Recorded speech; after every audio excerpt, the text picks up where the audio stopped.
তোমার এই 5 তারার ফাইলিং, তোমার এই ইঞ্জিনিয়ারের নিশ্চয়তা, আপনার এই সয়েল টেস্ট রিপোর্ট, এটার উপরে ভরসা করে আপনি অহংকার করছেন না? স্বামী বিদেশ, এ কারণে মা বোন বাজারে ঘুরছেন না?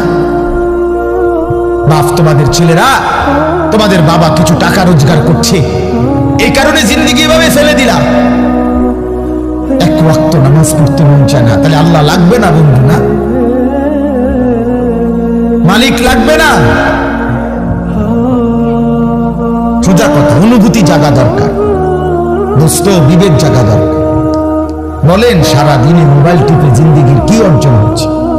জীবনটা আমাদেরকে কি পরিমাণ হায়াতের সময় আমাদের নিচ্ছে। আহা যুবক, যদি বুঝতেই হবে বাপ, অচিরেই বুঝবেন, অচিরেই বুঝবেন।